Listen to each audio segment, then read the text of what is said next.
What if the golden age of Hollywood wasn't just built on ambition, talent, and power, but on fragile friendships held together by fear, manipulation, and silent contracts?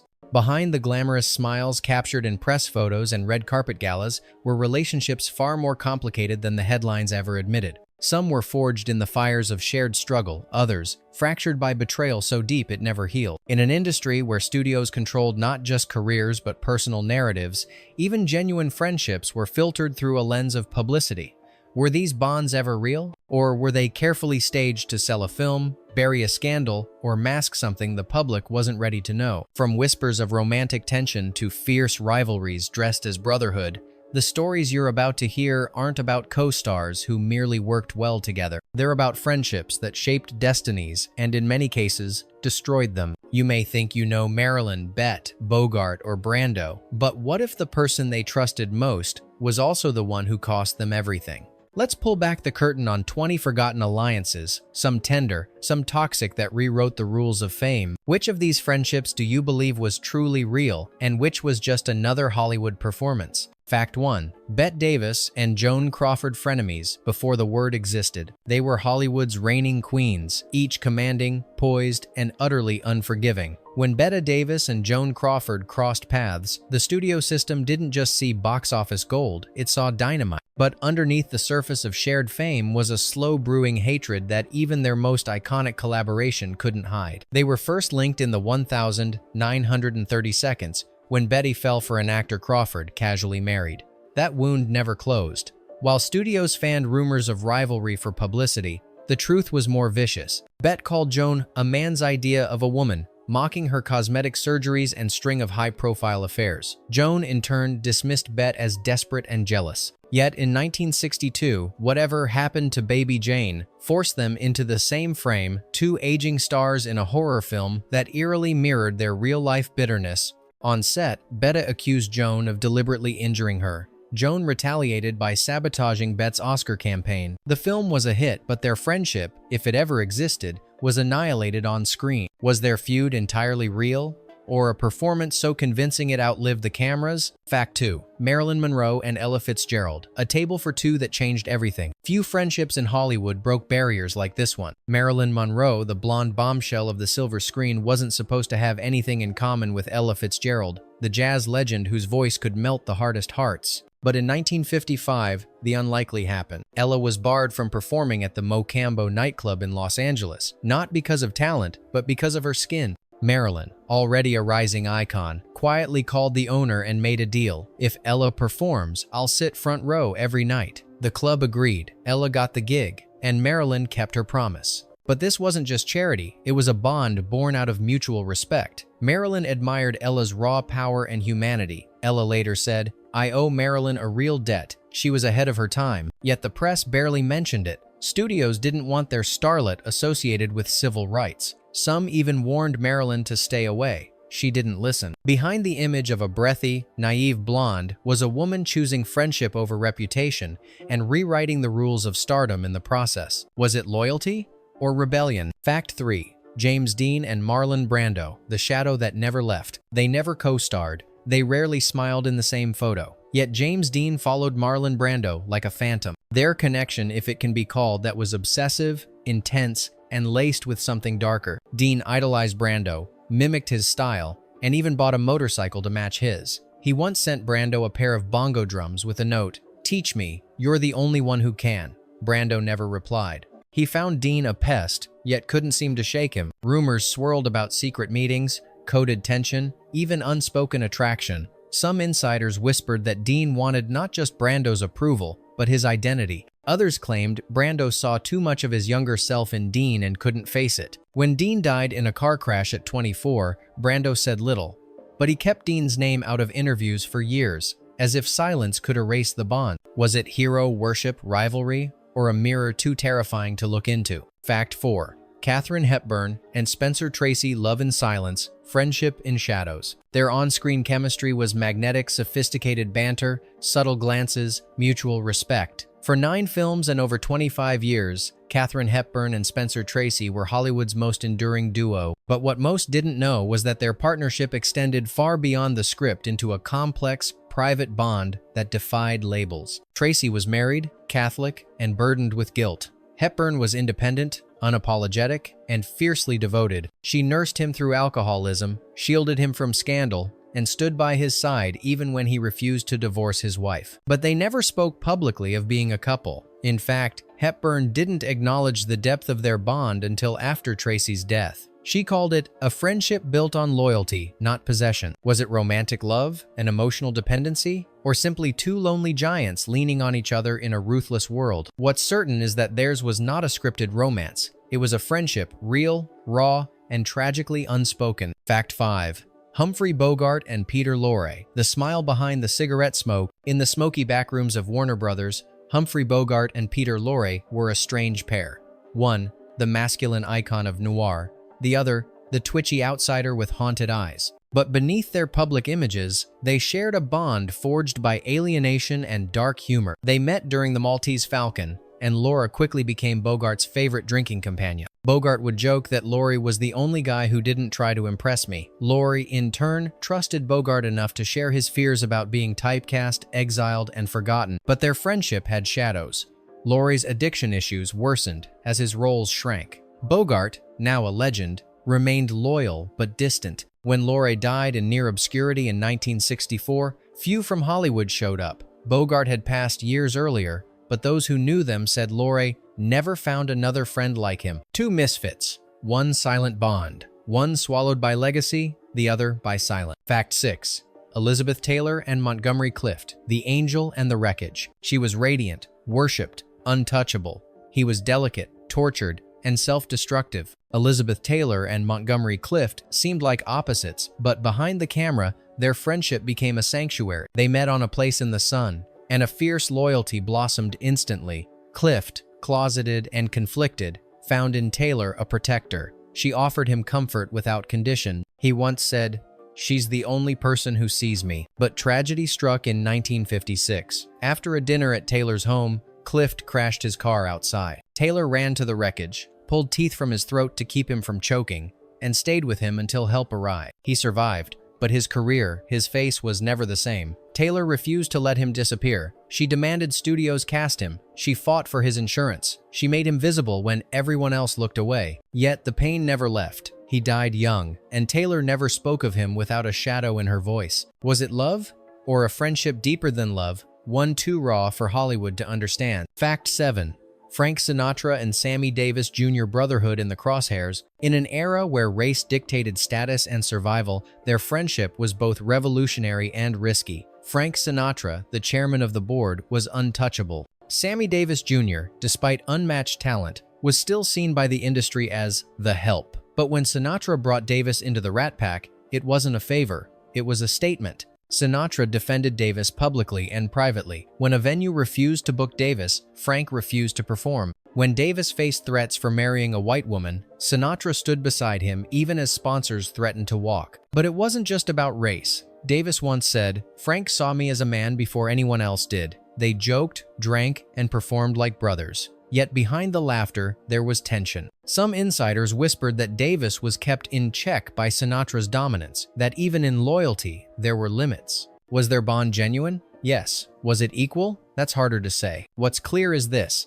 In a town built on exclusion, their friendship bent the rules at a cost. Fact 8. Vivien Leigh and Laurence Olivier Passion as poison. They were Shakespeare's lovers brought to life. Beautiful, brilliant, doomed. Vivien Leigh and Laurence Olivier burned with ambition and desire, marrying in secret, defying their studios, and becoming the golden couple of stage and screen. But behind the acclaim was agony. Leigh's mental health spiraled undiagnosed bipolar disorder, manic episodes, breakdowns, mid-rehearsal. Olivier, once her fiercest protector, grew cold, exhausted. He threw himself into work, affairs, distractions. Their friends called it tragic. Leigh called it necessary. She once whispered to a confidant, "He was never mine, not really, only the audience's." Their friendship, the emotional tether beneath the romance, eroded quietly. When Olivier left her, she didn't protest. She vanished from public life, and when she died, a copy of Hamlet lay beside her. Were they lovers first? Or just two actors clinging to the same mask? Fact 9. Rock Hudson and Doris Day, the smile that hid everything.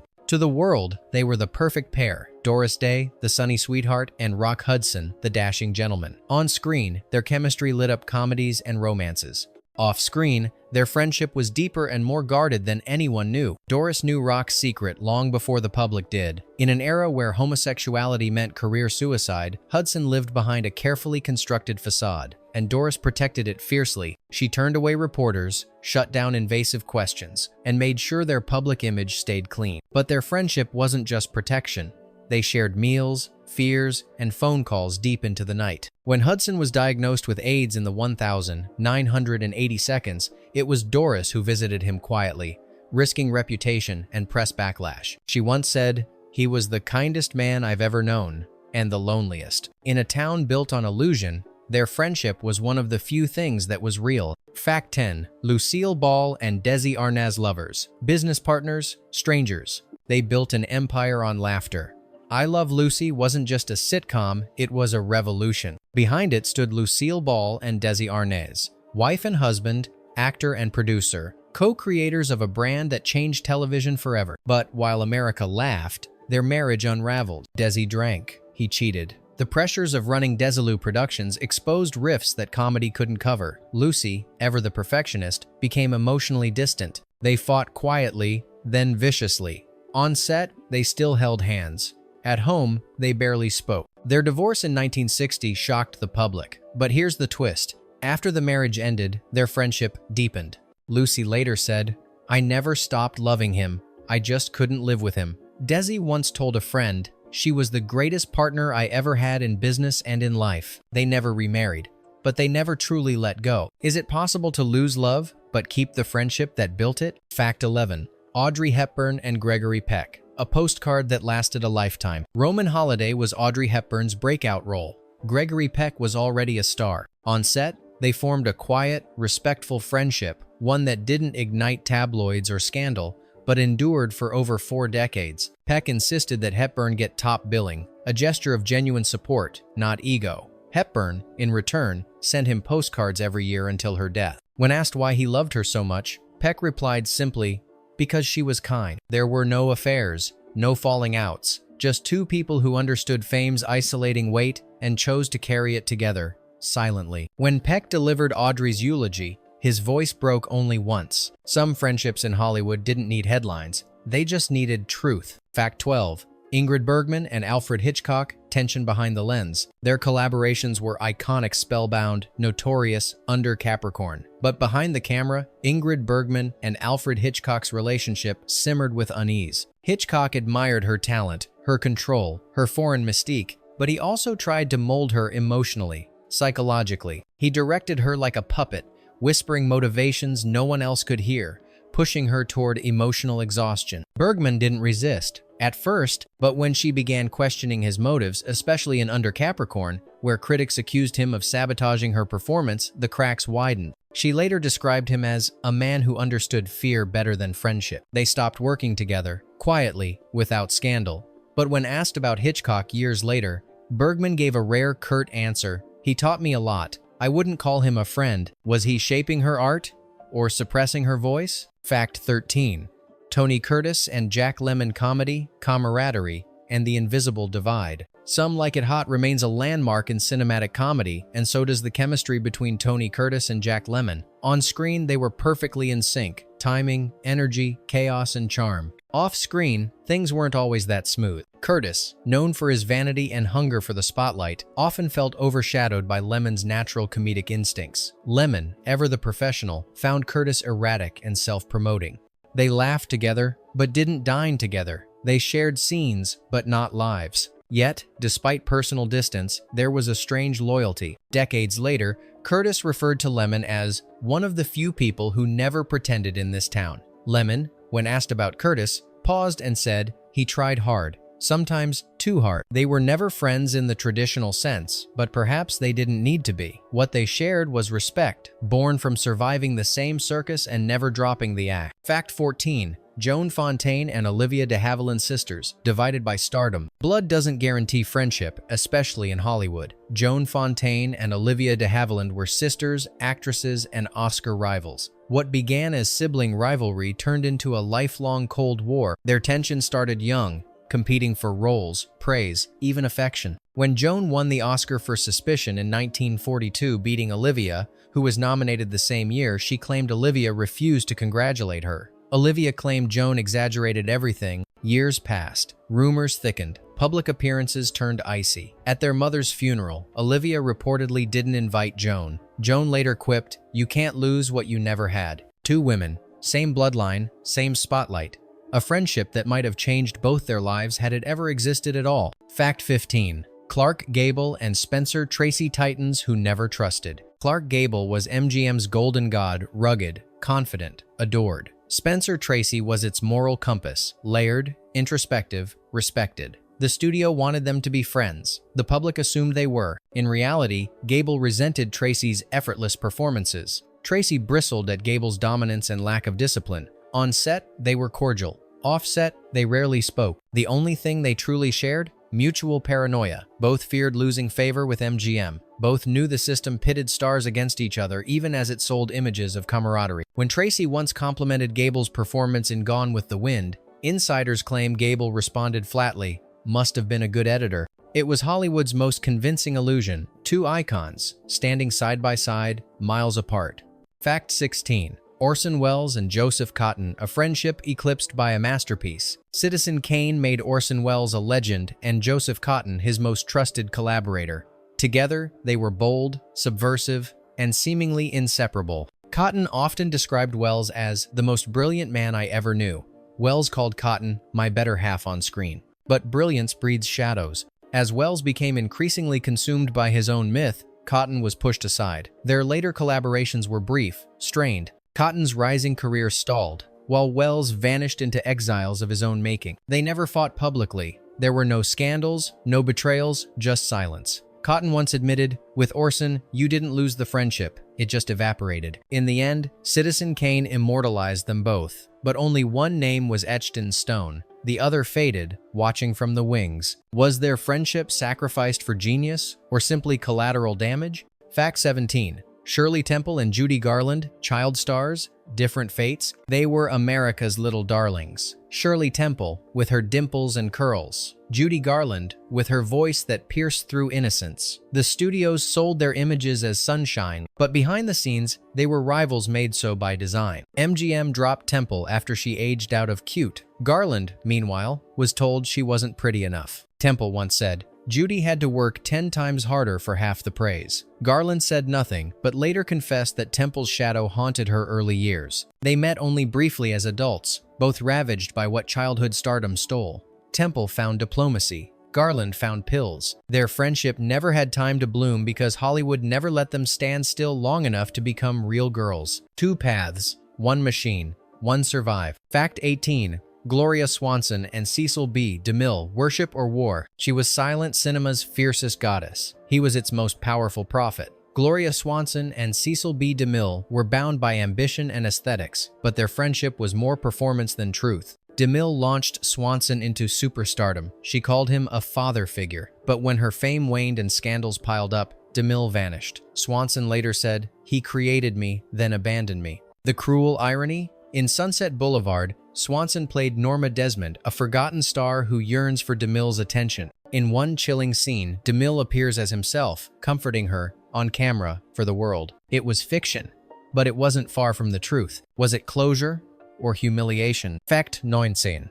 Marlene Dietrich, Greta Garbo icons in silence. They were the cool goddesses of European cinema, untouchable, mysterious, draped in fog and silence. Greta Garbo wanted to be alone. Marlene Dietrich made being alone look glamorous. For decades, rumors swirled that they were lovers, that they were rivals, that they were both. But what's striking is what never happened between them: collaboration. Despite overlapping careers, the two never shared a screen, rarely shared a photo, and pointedly avoided public association. Dietrich once hinted, "Greta hated what she saw in me because it was her," reflected.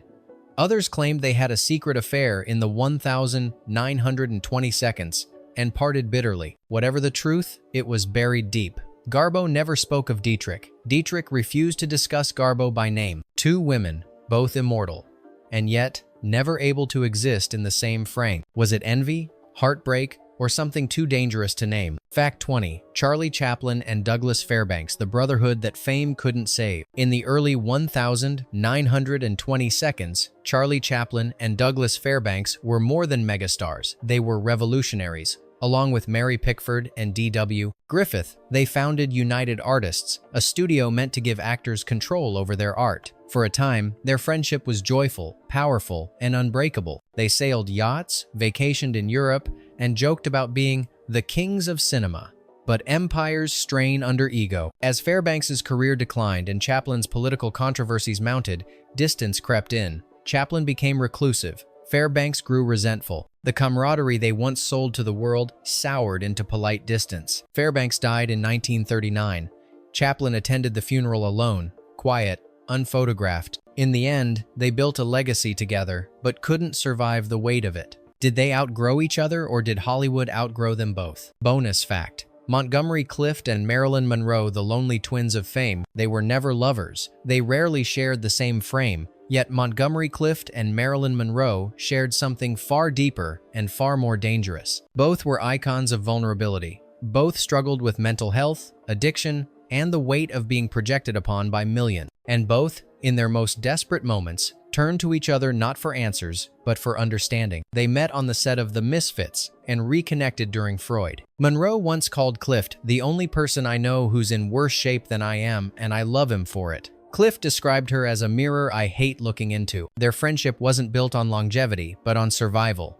Late-night calls, shared pills, long silences that said more than words ever could. When Monroe died in 1962, Clift refused to speak publicly. But when someone asked how he was coping, he replied, "I'm next." He was. 4 years later, Hollywood remembered their beauty. Their fans mourned their tragedy, but no one saw what they were to each other, the only two who truly understood the cost of being adored by strangers and abandoned by themselves. Was it friendship, or two ghosts clinging to each other before disappearing? In Hollywood's golden age, friendship was a fragile currency traded in headlines, brokered by studios, and often shattered by ambition. Behind every staged photograph, every glowing interview, lay a truth too complex to script, that even stars need someone who sees past the spotlight. Some of these friendships were lifelines, others loaded weapons, but all of them revealed one thing: fame doesn't just magnify talent, it isolates, distorts, and sometimes destroys connection.